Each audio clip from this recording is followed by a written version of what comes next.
We are now in Kalpetta town. Here an old building which was already not in a great condition. The district collector's office had marked it for demolition.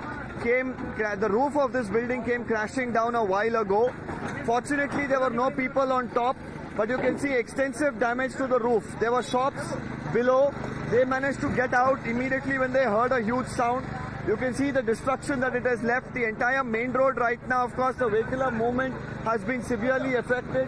A lot of bystanders, of course, curious as to what exactly has happened. But once again, it's an indicator that if the rains continue, the problems for the people of Wayanad could only increase. Fortunately, in this instance, no casualties or no injuries, but an indicator of how dangerous this heavy downpour that has been, of course, lashing different parts of Wayanad really is. With video journalist Pradeep, this is Deepak Bopana for Times Now.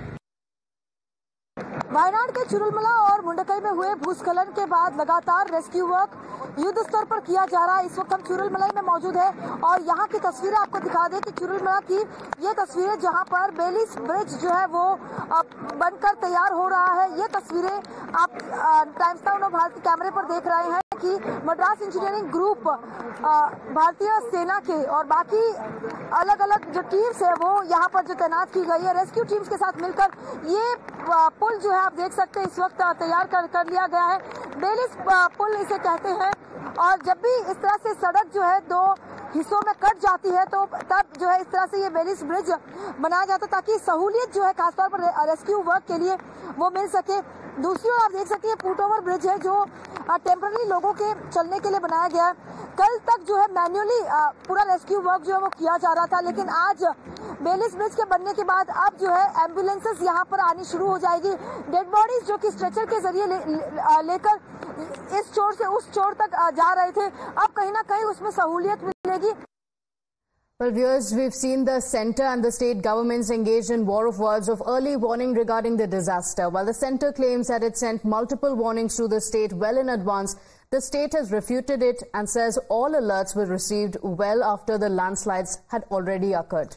In the middle of all this, the blame game, the Kerala government issued a gag order. The state government wrote to Principal Secretary of Department of Science and Technology, asking it to direct all science and technology institutions to not undertake any field visits to the Mepudi village. Now, amid the massive backlash, the state government finally had to withdraw the order, issuing a clarification. The state government, in a fresh post, said that the intention wasn't to deter scientific community, but to ensure that there's no statement from them that causes any panic among the people. Now we have some breaking inputs coming in as well. The Chief Minister has also issued a statement on this issue. He says, and I quote, "The news that the State Disaster Management Authority has instructed scientific and technological institutes and scientists not to visit and comment on Mepudi Panchayat in Wayanad as it has been declared a disaster area is misleading."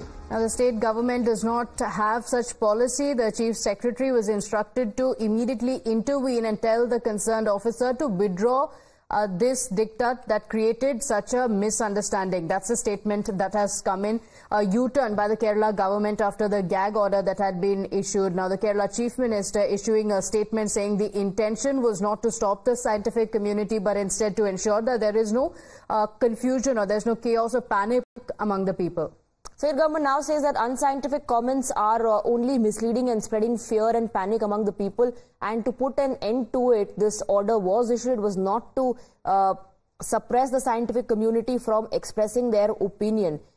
The state government does not have such a policy, says the Chief Minister, and in fact also says that the Chief Secretary was instructed immediately to intervene and tell the concerned officers to withdraw this that created such a misunderstanding. So that diktat has now been withdrawn after pressure mounting. And the state government says, the Chief Minister rather says, that this is not a policy of the state. We just wanted no unscientific comments to be made that spreads panic and fear.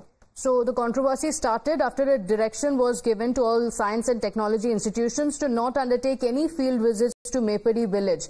Our colleague Deepak is joining us on the broadcast. He is in fact reporting from Wayanad, where the unfortunate tragedy has taken place. Deepak, a lot of controversy over the direction that had been issued by the Kerala government, but it seems like there has been a climb down after the backlash. Deepak?